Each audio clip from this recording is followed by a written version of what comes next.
Welcome back to another episode of the Overwatch Coach. I hope everybody had a good holiday weekend. So let's get right into this one.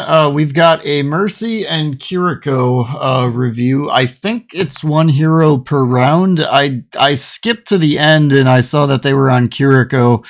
And I got it in the note that they left for the VOD, but I don't know exactly what the split is on this. But the introduction we were given is, hello, it's me again at Plat 5 Mercy. I'm Plat 4 now, and in this VOD, I played Kiriko and Mercy. This was on the 23rd of December, and the map was Busan. Also, I was kind of rusty on Mercy because I hadn't played her properly for a couple of days.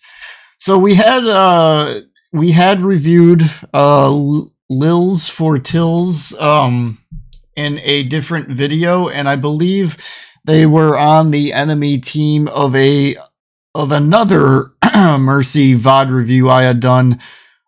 So we're getting back with them after they've gotten a small promotion. So they're gearing up towards mid-plat. So let's get into our team comp here. So, we aren't looking at a lot of damage here. Diva and Sombra don't deal a ton. I would expect you to be pocketing primarily Ashe here. If the Ashe is landing good shots on squishy heroes and not just shooting at the tank, then I could maybe see this working. However, if they're shooting at the tank, things probably won't die. So, that would be my only issue I would take with being Mercy here. I see a bit of a damage problem, and I just knocked my earbud out of my ear. I see damage as a problem, and Mercy oftentimes exacerbates that problem. And just since we know Kiriko's coming up later on, depending on how you play Kiriko can be that problem too. I run across people that play Kiriko, at all ranks. This isn't something I'm talking about just for Plat. I'm talking about any rank that just heal bot on Kiriko. They'll have like 4, 5, 6k healing and not even 1k damage done on Kiriko. And to those people, I say, why not just play Mercy? Because you're getting so little value out of the rest of their kit. Unless their E ability cleansing, like antis and things like that, is getting benefit from somewhere along the way. But, so I guess I would be looking at something like this and thinking maybe Kiriko could be a good play here, or Anna, or BAP. I actually could see a lot of supports potentially working here. The two that I would probably leave out of here would be Lucio and Zen. And maybe Brig, what are they running? Yeah, probably not Brig. You might be able to push a Brig if the Genji gets in your face enough, but there's so much space on these maps, Brig would probably be kind of hard. So I'd say pretty much anything but Brig, Zen, and Lucio could probably work here as alternates for this kind of team comp we're looking at. But if the Ashe is worth pocketing, I could maybe see it working out. So let's get into it. 4, 3, 2, 1. Round 1. Capture the objective.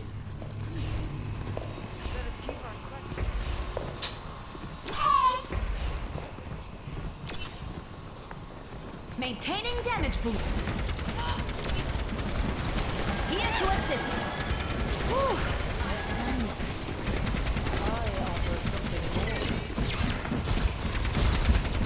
So the one thing I wouldn't necessarily... Oh, the Sombra's already dead. That's not good. So the one thing I was going to say that I wouldn't necessarily mind is if you kind of got a little bit of air and started hovering like around here a bit, and then getting a little bit of healing on the Diva, but also kind of backing off, falling back down, and then doing what you're doing with the Ashe, and kind of just splitting your time a little bit. And then on top of that, if you draw any fire your way, you would instantly drop and then just get back on the Ashe. But because it looks like the Moira... See, the problem here is D.Va needs people backing her up. And the Sombra's not... Sombra's off doing her own thing and got killed. And Ashe by herself... I mean, granted, she's being mercy pocketed, but Ashe as the by herself DPS, I feel like isn't going to be enough unless she's shooting the squishies. But I don't think that I don't know that she is. Yeah, kind of like what you're doing right here, actually, is what I was. Yeah. I don't know if I would have committed to that space of flying in enough. But what you did there is kind of what I was looking for, maybe doing a little bit of just at, you know, kind of more in the beginning.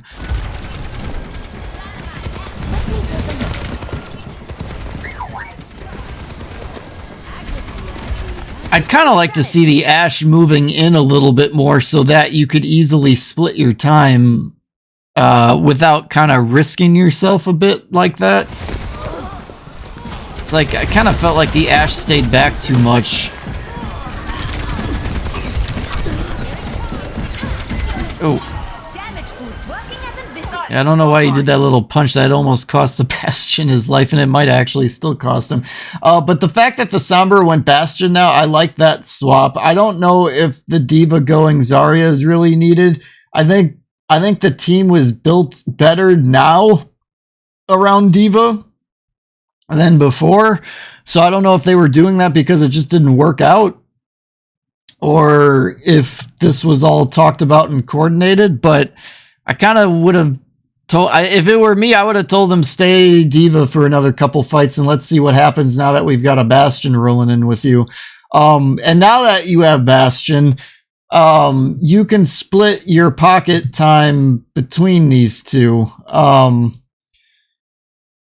Honestly, I guess it's kind of up to you in terms of which one you want to pocket more.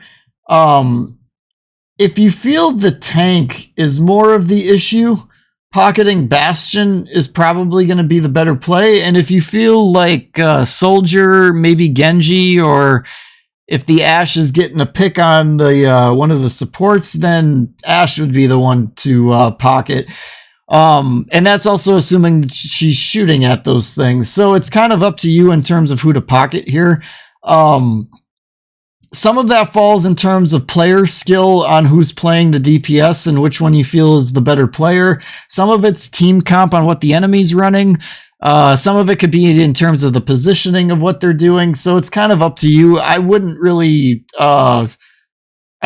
knock you on pocketing either one of these DPS.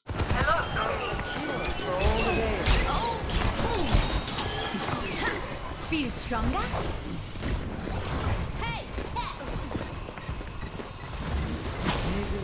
In terms of right here, though, I would be pocketing whoever's leading the charge because this Ashe likes to stay back, like really far back. Yeah, see, Moira, unless they're low on healing juice, she can't be DPSing too much. Don't res that. Ooh. Okay, good. That all right. Yeah, you kind of screwed it up the first time, but I like what you did there. That's a good escape route.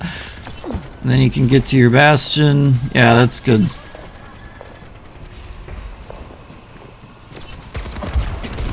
will just take a moment. Boosting your damage. Checking in. Werden dich nicht kriegen. I'm here to help. So I don't know if you guys are on a mic or not, but you guys went in without Moira, who technically would be your main healer, or should be the main healer.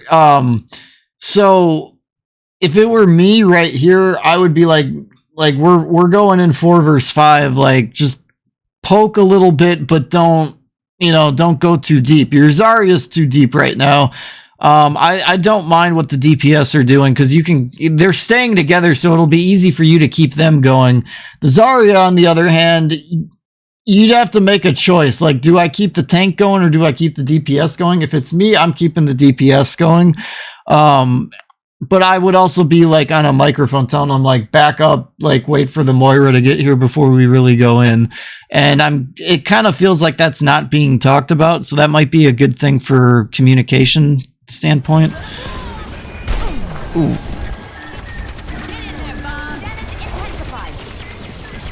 Yeah, so when you see that Bastion in tank mode, pocket him while he's in that mode. Like, now that he's in recon mode, now you can maybe kind of go back to the Ashe, go to even Zarya if the Zarya's got some charge. Damage boosting Zarya. I mean, Zarya, when with charge, is still as strong as she was back in the first season. It's just harder for her to get the charge now, but all the more reason to pocket a Zarya when they've got it. So, you know, now that Bastion's out of recon mode, you could either go to Zarya or go to Ashe. Ashe she got a pick, and then Bob got a pick. I'm not necessarily a big fan of pocketing Bob, but there are circumstances that can make that work too. I wouldn't pocket Bob here, though. I would probably either go to the Ashe or the Zarya here. Zarya looks like she's in a pretty good position to do some work. What is her charge at? 24. Yeah, not much charge. So maybe just go to the Ashe.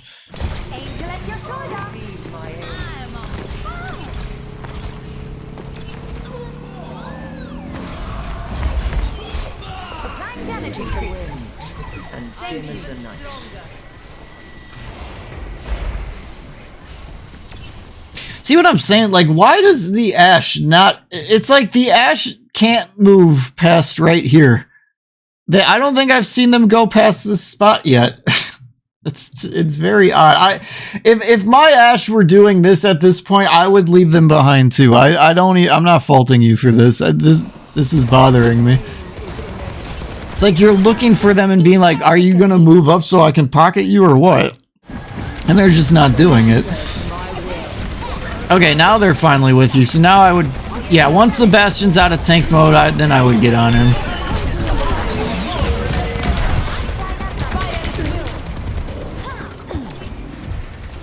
Okay, a lot just happened there, and it confused me. Like, I think it just confused you. I would not have expected Bastion to just, like, throw his bombs on himself, and I'm kind of curious as to what happened there. What did he see?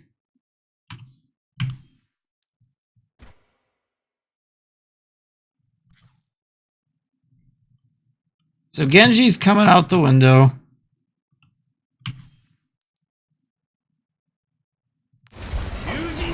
So the one thing I would say for this position here, and I didn't even think about this, but now that I'm watching it from this angle, it kind of came to me. Standing over here can be a little dangerous if they have somebody that can come up there and flank down. Genji obviously can do that. And you know they have a Genji, you've seen it. So standing here can be a little risky. What I would probably have been doing is either being right here, like where the Ashe was shooting, you know, over there, kind of like hanging out back in this vicinity, or just being over here. And then you could duck in through that alleyway over there. That's probably what I would have done if my head were a little bit more into this game, because honestly, when you were over here, I didn't even think about somebody coming up there until I'm watching it from this perspective. So something to keep in mind when you know they've got somebody who, like a Hanzo, a Kiriko, a Genji, a tank that can get himself up there, like potentially a Sigma with ult, Winston, Diva. I wouldn't be too worried about a Lucio, but a Lucio could technically do it too. But, you know, Pharah, Echo, those kind of characters, when that kind of thing is roaming around, you got to be a little bit more cognizant of that window. So, I just want to watch this play out. So, he dives in, he just throws all the bombs basically on top of everybody. Yeah, I don't. It's a weird ult. I feel like that's an ultimate that worked once and now it's a bad habit. I don't know. If I'm Bastion, I save that for blowing up the point when they start like getting on the point and then you can knock them off of it. I don't think I do that there. Or if I do, I spread it out a little bit more. Anyway. Yeah, this positioning here doesn't really help you. I mean, now the Ashe, hopefully you're gonna fly to the Ashe here. Okay, good. Yeah, that was too little too late. I would have just saved that. Even if you pop it here, it's too little too late. You're still not saving that Zarya. That's what I call hero complex. You in your mind you think you can save everybody. I do this with Lucio sometimes and it gets me in trouble. But this hero's dead. You can't save them. And then on top of that, Bastion's dead. So you just ulted with basically half your team dead. Yeah, it's just something that shouldn't have been done there. Once you saw heroes never die. So you just did it like you were just you were just set on doing it without even kind of looking, because you didn't even see that Zarya, and you're ulting right here. At least I doubt you saw that, and even if you did, then you should have known that's not savable. Heroes never die. So, the only thing you could do here in this situation is you could try to pull out your pistol and see if you could get a pick, or you can go to the Ashe and see what they can do with it, which probably won't be much of anything. That's why my first reaction is pull out the pistol and maybe you get a pick and maybe they direct all their fire toward you. And then it buys Ashe time to land a couple headshots or just kind of get out or something.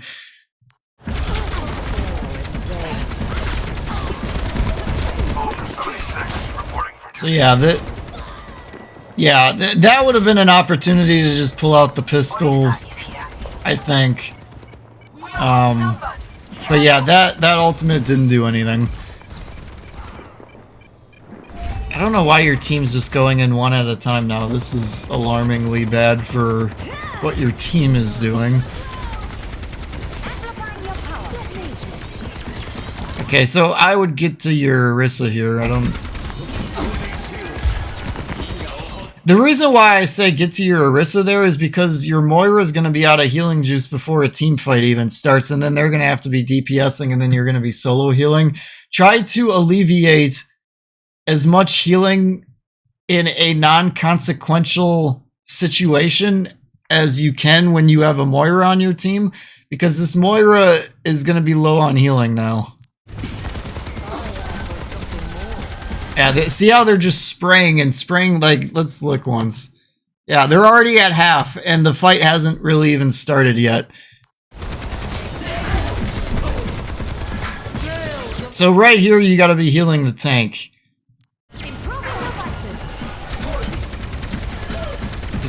On the tank, on the tank. Don't worry about that guy, they went off on their own. Keep the team going. Okay, they can't, yeah, see, can't worry about that, because now you're in a position to get killed. See, this is that God complex that I was talking about, where you think you could save everybody. They went off on their own, they were 1 HP, they didn't go for the health pack, and you went to go help them, and now you're out of position, and now a Genji is staring you down. You can't res it, yeah. And see, now you left them, and now the Orisa's dead, and now this whole thing fumbles apart. So anybody playing DPS, when you go off on your own, this is what happens when it doesn't work. As a support, this is what the supports are seeing, and why a support would get ragey at a flanking DPS that's not doing anything. Because this right here, was all on the Ashe. Not well, one, it was the poor positioning on the Orissa's part first, but then you notice the Ashe, and then you kind of break apart, leaving a low healing Moira at that point because they were, low on juice. You left them to kind of fuddle around with whatever they were even doing down there. I don't know why they're down there to begin with. I don't feel like they should be. They should either go right or left, not through the middle down here. But yeah, you go to the Ashe, you can't save the Ashe, and then everything falls apart. And this is just an epic stagger. I'm not really sure why you broke off the soldier to go on Moira, though.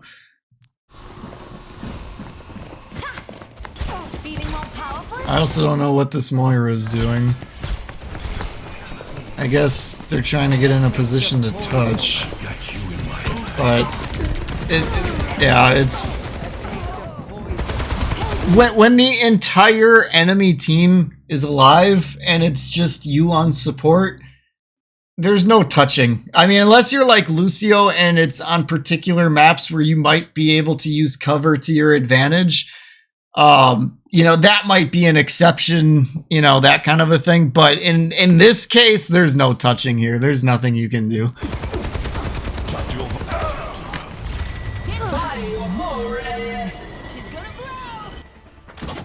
Ready for battle.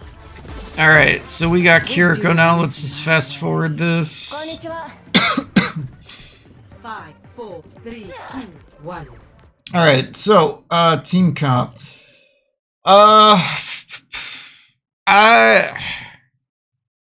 not really seeing a reason for Kiriko here. There's nothing to cleanse here. Absolutely nothing. So the reason you would go Kiriko here would be to help deal damage, landing headshots, landing body shots, and then throwing out the healing coupons, in between all of that. At the moment, you've got double hit scan on your team. That to me screams Mercy. So honestly, I would have reversed the rounds for what you did here. I probably would have went Kiriko in the first round and then Mercy in the second round if it were me. But yeah. The only other thing I would say is you while playing Kiriko, you could throw more healing out towards the divas, so you might be able to get a little bit more value out of them being diva, and it seems like they want to be diva, so I'm hoping they're better at diva than they were at Orisa, because I really didn't see too much out of your tank in that first round, and I'm guessing maybe it's because they were playing a tank they're not super comfortable with, and I'm guessing maybe they were like a diva main or a diva one trick in season or in Overwatch 1, maybe. So maybe we'll get more out of diva. You're in a better position to healing diva here, so that part might work out a little bit better, but let's see how this round breaks down. Round 2. Capture the objective. We cannot tolerate any more missteps.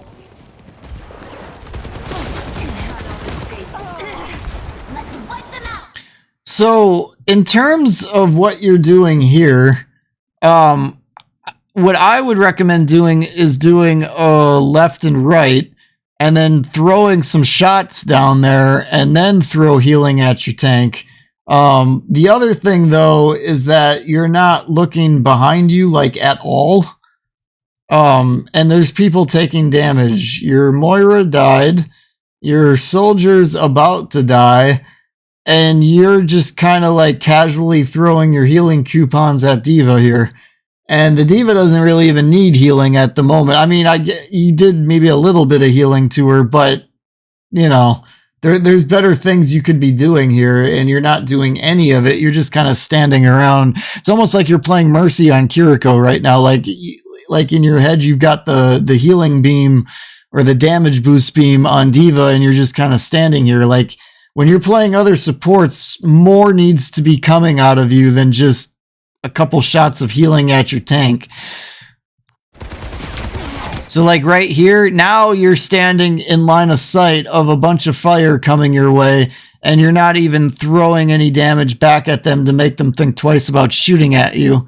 And then on top of that, your soldier's still low, your Moira's dead, and I don't even know where your Ashe is, but it doesn't even look like she's landed a shot yet. So, you know what I mean? Like, if you're gonna be staring down your diva, at least get some DPS shots in at the enemy while you're waiting for her to get high ground, because I'm guessing you're gonna teleport to her when she gets up there. Careful, we're outnumbered. Yeah, I'm not really sure what you're doing here. This isn't anything really.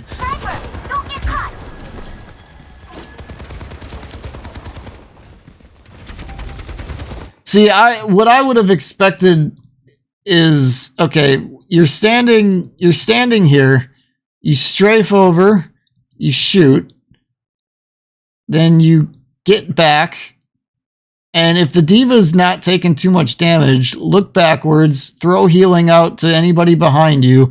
When the diva flies up to here, I'm expecting you, since you're standing right here, to teleport up here with her, because Kiriko isn't a long-range healer. She's mid-range and short-range. Once you start getting into this, that don't work.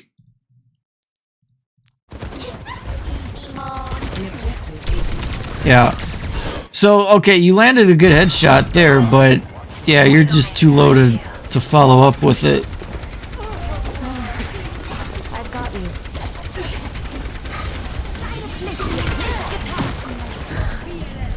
See, at this point here, you guys got to get out until you've got your tank back with you. And on top of that, Moira is either dead again or still dead. I'm guessing dead again.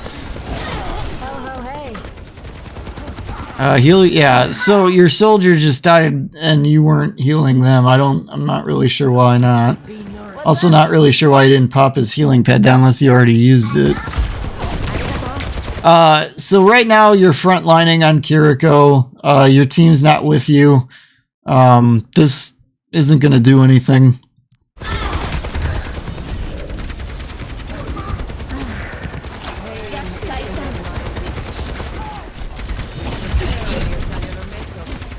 So like, see kind of like what you did here? That's what I'm expecting on that first fight. Yeah, and don't forget to be reloading your shots on Kiriko, because you kind of just reloaded at an awkward time. I do that sometimes too, though. It's a lot of heroes reload automatically, and when you are playing one that doesn't, in your head, you're expecting them like, oh, I haven't shot in a while. They probably like reloaded, but no.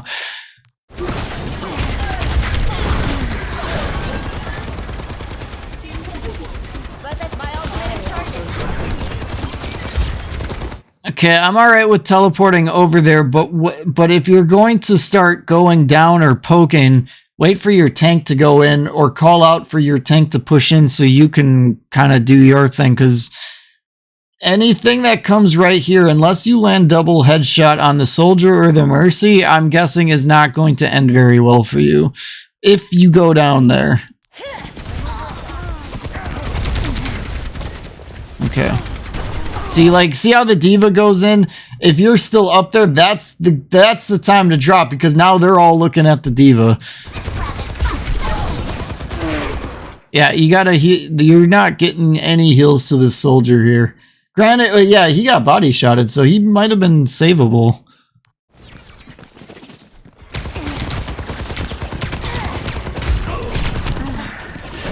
So your diva went in.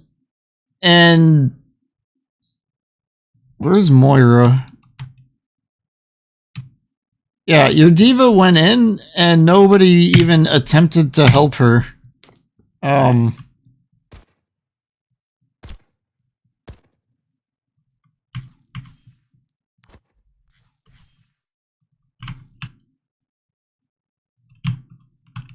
just look at this from another angle once.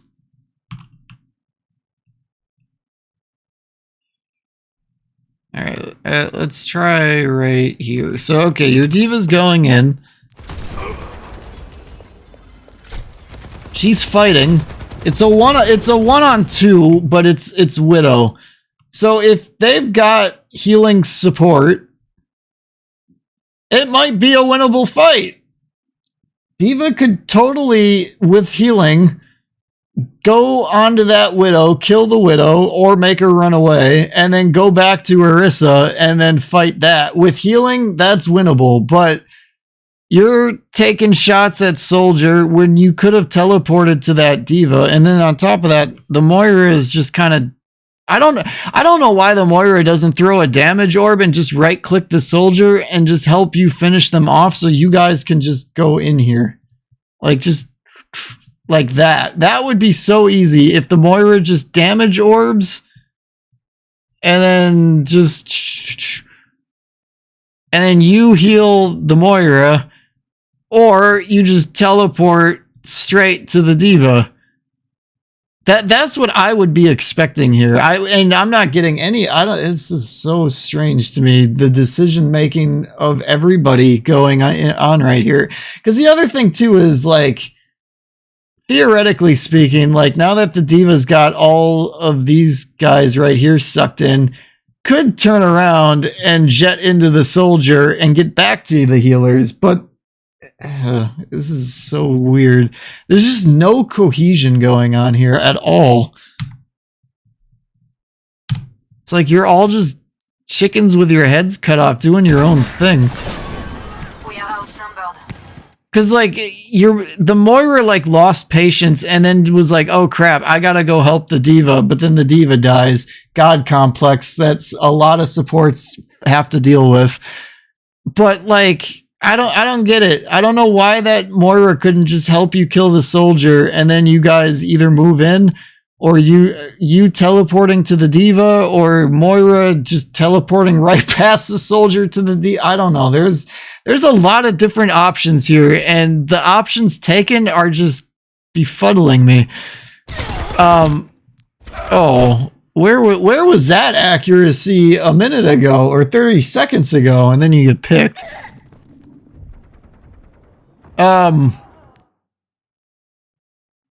It's good shots on the Soldier, but it's not... If people are playing properly, that wasn't worth it. But because of the way your team is playing, maybe this will work out in some way, because, like, I want to tell you you should fall back and wait for your tank to respawn. But if you do that, your Moira is still going to do whatever the hell they're doing and then die. And then the Soldier's still going to be alive. I don't know. I feel like I'm watching a quick play game, honestly. And it's not, and I don't even necessarily mean that in terms of your gameplay. I'm talking about like what everybody's doing.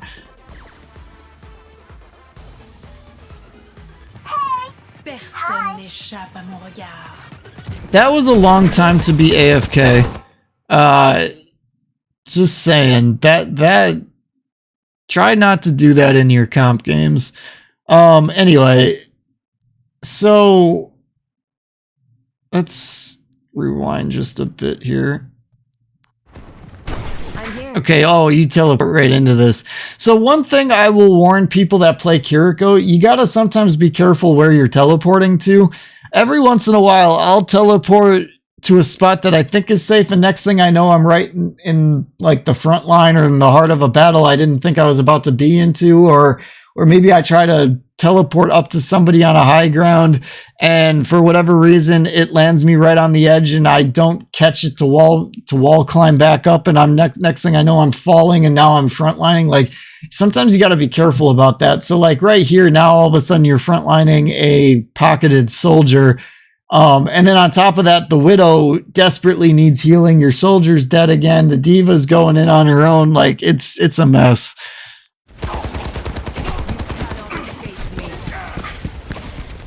Yeah, heal your Widow to some extent here.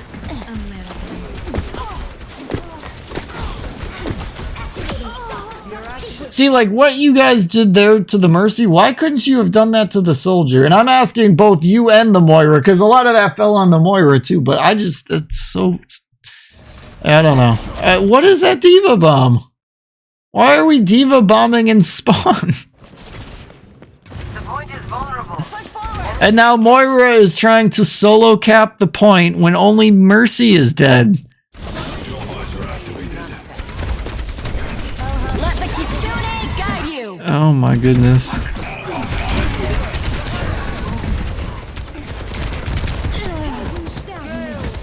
I mean,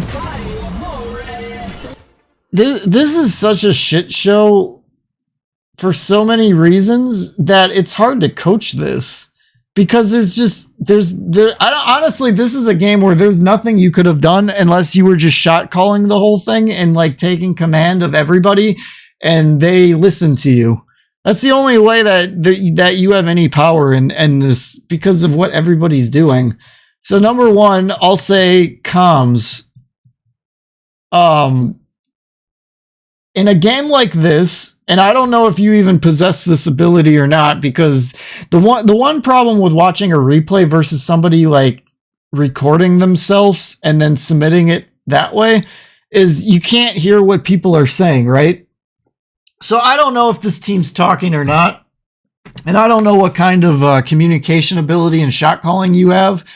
If you have any, that would have been your only way of winning this. You would have had to have taken command of everybody and done it in a way that doesn't tilt them and that they listen to you. Because otherwise, this game wasn't winnable. Everybody's running around and doing their own thing. And I guess that's maybe why you thought going Kiriko might help, because you could start teleporting to people and trying to make things work. But her teleport doesn't really work to that extent when the whole team is doing that. If it's like one person, then yeah, you probably make it work. But yeah, there was a lot going on there that just made that unwinnable. But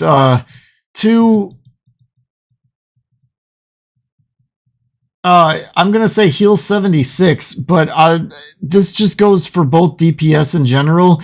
When you're the Mercy, or if you're playing off support, unless you're Lucio, or unless you're Lucio, because I feel like Lucio should be more around the tank than the DPS.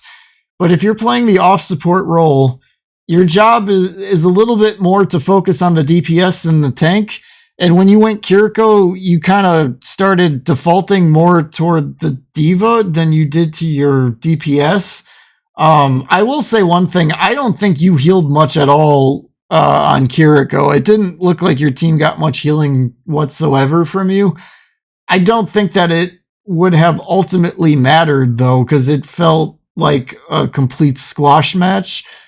But in terms of trying to coach bad practices and bad habits, I felt like your team as a whole was not being looked at under a good healing eye when you went Kiriko. I thought your Mercy side of things, your team was getting equal healing for the most part outside of the tank, but with the Moira, the tank wasn't really your responsibility. But when you went Kiriko, the heal dispersion seemed to just go straight out the window. And then number 3, your ult as Mercy got very little to no, actually got no value. In a case, if you find yourself ulting as Mercy in a situation like that in the future, pull your pistol out and go after a squishy. Go after a DPS, go after a healer, see if you can get a pick. And then when you've got like roughly about 3 seconds left, then use the last 3 seconds to get out. And then hopefully you got a kill. And if not, well, at least you tried to do something with it, as opposed to, you know, crap, I screwed up, fly around for a couple seconds and then just get out kind of a thing. Maybe you get a pick there, and maybe, you know, when your team respawns, you can go in 5 versus 4 or something like that. That would be my advice for what I saw there with the Mercy. The other thing is and you did do this, but I just want to point this out for anybody watching. If you're playing Mercy and you are comfortable at playing other healers. You're not just a Mercy one trick, and you're finding that you're not able to get reses off because your team is just dying in spots where resing isn't possible, or the enemy team is camping bodies and resing just isn't feasible and safe. If you can't get reses off, go another support, because a huge part of Mercy's kit is getting a res off and getting somebody back to life again. So this Mercy did that. I don't know if they did that for that reason, but it still happened that way. So, kudos to you for doing that. If you did it for that reason, even better. If you didn't, at least now you know that, okay, that was a good decision because of that. Although I don't know if I would have went Kiriko on that second round. I honestly would have probably stayed Mercy there, just because of the DPS who you could pocket. But, so maybe doing a little flip-flop on those two heroes, I think maybe could have gotten you a little bit better of a result, but I honestly don't think that this was a winnable game without some top-tier shot calling. So if you're not comfortable at shot calling, that might be something to start considering. And if you aren't comfortable with it, I get it, because this is a toxic community. It's not all toxic, but a lot of it is. And, if you're a female, guys get weird about that sometimes, especially the younger ones. And if you're a guy and if you're a younger guy and you're afraid your voice might crack, or if you got a weirder, kind of more unique voice and people comment about that, I get it. People will use anything against you if they feel they're being targeted when you're trying to coach, because then they start feeling like they might get bossed around. So I get it, but there's a way to finesse it out of people, to coach them or to shot call them, to get them to listen. Usually it has to do with the tone and the inflection of your voice. If you're stressed out, and that can usually be, read in your voice. If you come across as whiny, or if you come across as bossy, or condescending, there's so many different ways people can flip shot calling. So it's like, it's something that takes practice to do, and it's not for everybody. I'll just say that right now. It's not for everybody. But if you feel like you can do that, I think that would have been your only shot here. So anyway, I hope this VOD review was helpful, and I'll catch you guys on the next one. Thanks for watching.